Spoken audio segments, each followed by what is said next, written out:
नमस्कार जय जगन्नाथ आपण समस्त को गप पेढ़ी रे अनेक अनेक स्वागत। चलतु आज किछि भल सुनिबा। आम भारत वर्ष भरी रही सुंदर सुंदर पौराणिक आउ ऐतिहासिक कथारे।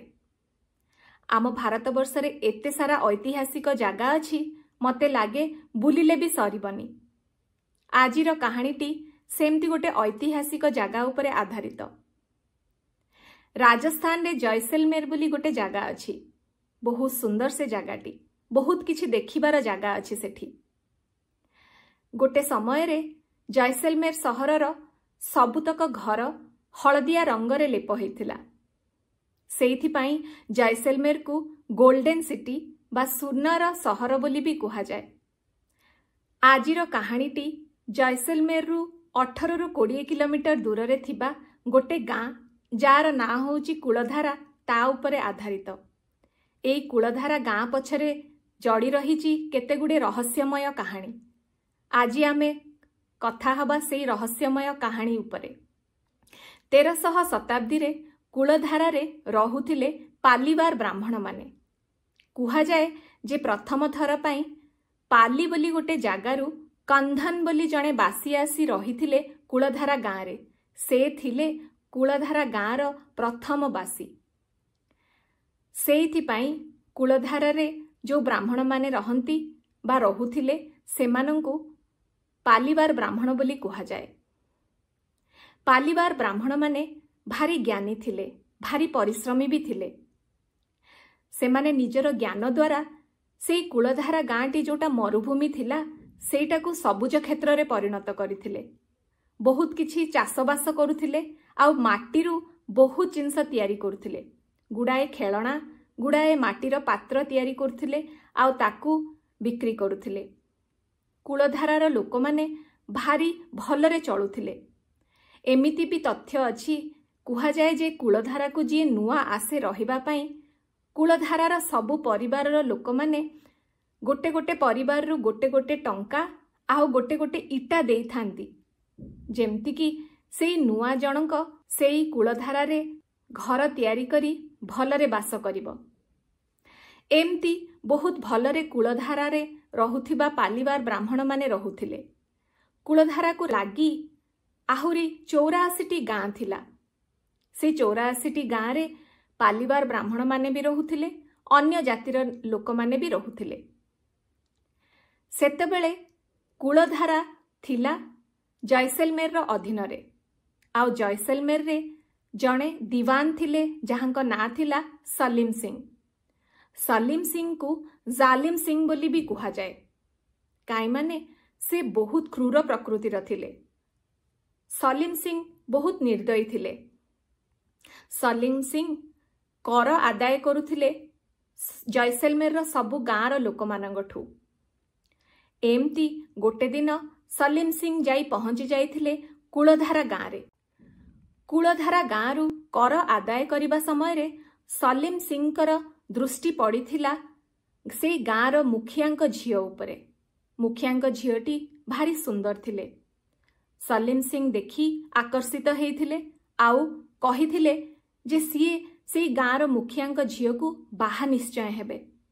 एया भी गाँवासी मानंकु कहिथिले जे सीए आर पूर्णिमा रे आसीबे आउ मुखियांकर झियो सहित बाहा हेबे।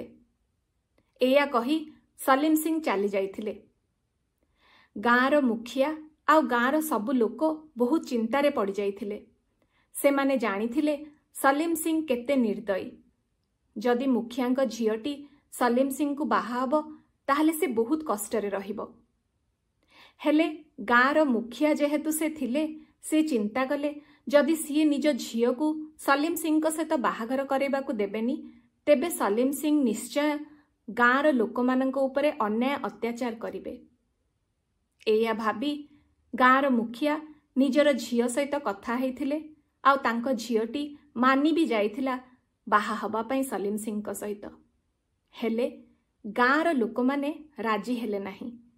जाति तो अलगा थिला सलीम सिंहकर, किंतु सलीम सिंहकर प्रकृति जेहेतु गाँ लोक जानिथिले सेमाने कहिले आमे केबे भी जानी सुनी आम झियो को ସଲିମ ସିଂ ସହିତ ବାହାଘର କରିବାକୁ ଦବୁନି। ଆର ପୂର୍ଣ୍ଣିମାର ପୂର୍ବ ରାତିରେ ଗାଁର ସବୁ ଲୋକ ଏକଜୁଟ ହେଇଥିଲେ। ଖାଲି କୂଳଧାରା ଗାଁ ନୁହଁ, କୂଳଧାରା ଗାଁରେ ଥିବା ଆଖପାଖ 84ଟି ଗାଁର ଲୋକମାନେ ଏକଜୁଟ ହେଇଥିଲେ। ଆଉ ସେମାନେ ଏଇଆ ନିର୍ଣ୍ଣୟ କରିଥିଲେ ଯେ ଆମେ ରାତାରାତି ଗାଁ ଛାଡ଼ିଦେବା। ଆଉ ସେଇଆ ବି ହେଇଥିଲା। ରାତାରାତି କୂଳଧାରା ଆଉ ତାର ଆଖପାଖର 84ଟି ଗାଁ ଉଭା ପାଇଯାଇଥିଲା। ଗାଁର ସବୁ ଲୋକ କୁଆଡ଼େ ଗଲେ କିଛି ଜଣାପଡ଼ିଲାନି। ତା ପରଦିନ ଯେତେବେଳେ ସଲିମ ସିଂ ଆସିକି ଦେଖିଥିଲେ, କୂଳଧାରା ଗାଁରେ ଗୋଟିଏ ବି ଲୋକ ନଥିଲେ। ସଲିମ ସିଂ ତାଙ୍କ ସୈନିକମାନଙ୍କୁ ପଠେଇଥିଲେ ଖୋଜିବା ପାଇଁ। ସୈନିକମାନେ ମରୁଭୂମିରେ ଚାରିଆଡ଼େ ଖୋଜିଥିଲେ, ହେଲେ ଗାଁର କୋଉ ଲୋକକୁ ସେମାନେ ପାଇନଥିଲେ। ଏଇଟା ବହୁତ ବଡ଼ ରହସ୍ୟଜନକ କଥା। ଚାରିଆଡ଼େ ମରୁଭୂମି ଆଉ ରାତାରାତି 84ଟି ଗାଁର ଲୋକମାନେ କୁଆଡ଼େ ଉଭା ହେଇଗଲେ, ଏମିତି କୁଆଡ଼େ ଚାଲିଗଲେ ଯେ ତା ପରଦିନ ସୈନିକମାନେ ଚାରିଆଡ଼େ ଖୋଜି ବି ଜାଣିପାରିଲେ ନାହିଁ କି ତାଙ୍କୁ ପାଇପାରିଲେ ନାହିଁ।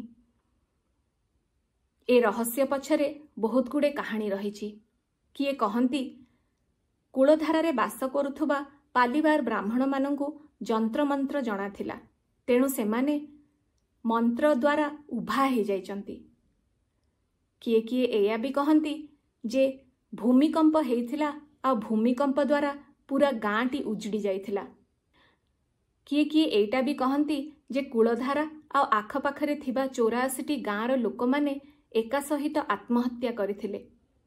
ସେଇଥିପାଇଁ କେହି ବି ଜାଣିପାରିଲେ ନାହିଁ ଯେ ଗାଁଟି ରାତାରାତି କେମିତି ଉଭା ହେଇଗଲା। ତଥ୍ୟ ରହିଛି ଯେ ଯେତେବେଳେ କୂଳଧାରାରୁ ପାଲିବାର ବ୍ରାହ୍ମଣମାନେ ଯାଉଥିଲେ, ସେତେବେଳେ ସେମାନେ ଅଭିଶାପ ଦେଇଥିଲେ ଯେ କୂଳଧାରା ଗାଁଟିରେ କେବେ ବି ଜନବସତି ହେଇପାରିବ ନାହିଁ। ଆଉ ଆଜି ଯାଏଁ ସତରେ କୂଳଧାରା ଗାଁରେ ଜନବସତି ନାହିଁ। କୂଳଧାରା ଗାଁଟି ଆଜି ମରୁଭୂମି ପାଲଟି ଯାଇଛି। ସେଇଠି ରହିଛି କିଛିଟା ଭଙ୍ଗାରୁଜା ଘର ଆଉ ଗୋଟେ ଦର୍ଶନୀୟ ସ୍ଥାନ ରୂପେ ପରିଣତ ହେଇଛି। ଆ ପଛର ସତ୍ୟତା କେତେ ସେଇଟା ଆମେ ତ କହିପାରିବା ନାହିଁ, କିନ୍ତୁ ଯଦି ଆପଣ କେବେ ବି କୂଳଧାରାକୁ ଯିବେ, ଆପଣ ସେଇ କୂଳଧାରାର ବାୟୁରେ ଗୋଟେ ଅଲଗା ପ୍ରକାର ଓଜନ ଜାଣିପାରିବେ। ମୋର ଗୋଟେ ନିଜର ଅନୁଭୂତି ମୁଁ ଏଇଠି ରଖିବି। ମୁଁ ଯେତେବେଳେ ମୋ ପରିବାର ସହିତ ଯାଇଥିଲି କୂଳଧାରାକୁ, ମୋତେ ସେଇଠି ଗୋଟେ ଅଲଗା ପ୍ରକାର ଲାଗିଥିଲା। ମୋତେ ଏମିତି ଲାଗିଲା ଯେ ମୁଁ ସେଇଠି ଏକା ନାହିଁ, ଆଖପାଖରେ ଲୋକମାନେ ଅଛନ୍ତି ଆଉ ମୋତେ ଦେଖୁଛନ୍ତି। ସେଇ ଭଙ୍ଗା ଘରଗୁଡ଼ାକୁ ଗଲେ ମୋତେ ଲାଗିଲା ଯେମିତିକି ଏବେ ବି ଏଇଠି କିଏ ରୋଷେଇ କରୁଛନ୍ତି, ଏବେ ବି ଏଇଠି ପରିବାର ଅଛନ୍ତି। ଆଉ ଯଦି ଆପଣମାନେ କୂଳଧାରାର ଆଖପାଖ ଗାଁରେ ଥିବା ଲୋକମାନଙ୍କୁ ପଚାରିବେ, ସେମାନେ ବି କହିବେ ଯେ ସେମାନେ ରାତିରେ ଅଲଗା ଅଲଗା ପ୍ରକାର ଶବ୍ଦ ଶୁଣିପାରନ୍ତି। ସ୍ତ୍ରୀ ଲୋକମାନେ କଥା ହେବାର, ପିଲାମାନେ କାନ୍ଦିବାର, ରାଜସ୍ଥାନୀ ଫୋକ୍ ମ୍ୟୁଜିକ୍ ବାଜିବାର, ଏମିତି କେତେ ପ୍ରକାର କଥା କହନ୍ତି ଲୋକମାନେ। କିଛି ନା କିଛି ରହସ୍ୟ ତ ଯୁଡ଼ି ରହିଛି, ନହେଲେ ସେଇ 84ଟି ଗାଁ ଯିଏ ଖାଲି ହେଇଥିଲା, ତା ଦେହରୁ 82ଟି ଗାଁରେ ଜନବସତି ହେଇପାରିଛି। କିନ୍ତୁ କୂଳଧାରାରେ ଏବେ ଯାଏଁ ଜନବସତି ହେଇପାରି ନାହିଁ। ଆଉ ଏଇଆ ବି କହନ୍ତି ଯେ କୂଳଧାରାରୁ ଯଦି ଆପଣ ଗୋଟେ ଛୋଟ ପଥରଟିଏ ବି ନେଇ ଆସିବେ, ତାହେଲେ ଆପଣଙ୍କର କିଛି ନା କିଛି ଅନିଷ୍ଟ ନିଶ୍ଚୟ ହେବ, ଆପଣଙ୍କ ସହିତ ଭଲ ହେବ ନାହିଁ। କୂଳଧାରାରୁ କେହି ବି କିଛି ଜିନିଷ ଆଣିପାରନ୍ତିନି। କେତେ ବଡ଼ ରହସ୍ୟଜନକ କାହାଣୀ ଏଇଟା। ଆଶା କରୁଛି ଆପଣଙ୍କୁ ନିଶ୍ଚୟ ଭଲ ଲାଗିଥିବ। କେତେବେଳେ ସମୟ ହେଲେ ଆପଣ ନିଶ୍ଚୟ ଯିବେ ଜୈସଲମେର। ଖାଲି କୂଳଧାରା ପାଇଁ ନୁହଁ, ଜୈସଲମେରରେ ଦେଖିବା ପାଇଁ ବହୁତ ଜିନିଷ ଅଛି। ଜୈସଲମେରରେ ଗୋଟେ ଦୁର୍ଗଟି ଅଛି, ଆଉ ପୃଥିବୀରେ ସେଇ ଗୋଟିଏ ଦୁର୍ଗ ଯୋଉଠି ଏବେ ବି ଜନବସତି ଅଛି। ଏବେ ବି ସେଇ ଦୁର୍ଗରେ ଲୋକମାନେ ରହନ୍ତି। ଶ୍ରୀ ରବୀନ୍ଦ୍ରନାଥ ଟାଗୋର ସେଇ ଦୁର୍ଗଟିର ନାଁ ଦେଇଥିଲେ ସୋନାର କିଲା ବୋଲି, ମାନେ ସୁନାର ଦୁର୍ଗ। 1971 ମସିହାରେ ଯେତେବେଳେ ଭାରତ ପାକିସ୍ତାନର ଯୁଦ୍ଧ ହେଇଥିଲା, ସେଇଥିରୁ ଗୋଟିଏ ଯୁଦ୍ଧଭୂମି ଥିଲା ଜୈସଲମେରର ଲୋଙ୍ଗେୱାଲା ଜାଗା। ସେଇଠି ଭାରତ ଆଉ ପାକିସ୍ତାନର ଯୁଦ୍ଧ ହେଇଥିଲା। ଏବେ ବି ଯଦି ଆପଣ ଲୋଙ୍ଗେୱାଲା ଯିବେ, ଆପଣ ଦେଖିପାରିବେ जो सबु अस्त्रशस्त्र युद्धरे यूज हेइथिला। आउ जानिछंती बॉर्डर फिल्मटी एई लोंगेवाला उपरे आधारित, लोंगेवाला रे हेइथिबा युद्ध उपरे आधारित। 1971 मसीहार भारत पाकिस्तान युद्ध रे तो भारत जीतिथिला। आउ आमे समस्ते एबे जाए भी गर्वित ता पई। हेले कहिले केते गुडे घर उजुड़ी जाइथिला, केते लोक शहीद हे जाइथिले। युद्धरे केबे कहार मंगल हेछि ना, युद्धरे सबुबेले क्षयक्षति ही घटे। जीवनर क्षयक्षति घटे, आउ धनर भी क्षयक्षति घटे। आज जदि आमे जाई कथा हबा सेई शहीद परिवार मानंक सहित, जानी पारिबा तांको मनर दुख, जो माने निजर लोकंकु हरेई छंती, जाहार पुओ शहीद हेइची, जाहार घर उजुड़िछि। आजिर वीडियोटी भारत पाकिस्तान रो सेई युद्ध उपरे नथिला सत, हेले मोर मन हैला मु एई कथाटी आपण मानंक संगरे आलोचना करिबी। आपण माने कमेंट रे निश्चय लिखिबे कौन भाबंती आपण माने युद्ध विषय रे। आजिर कहानीटी एइठी रखिबा। आपनको भल लागिथिले आमर वीडियोटी को निश्चय लाइक करिबे, शेयर करिबे, आउ आम चैनल को निश्चित रूपे सब्सक्राइब करिबे। आमे एमती आपणक सामनारे पौराणिक आउ ऐतिहासिक तथ्य संग्रह करी आलोचना करिबु। देखा हबो पुणी आमर आर वीडियो रे। रहिलु। जय जगन्नाथ।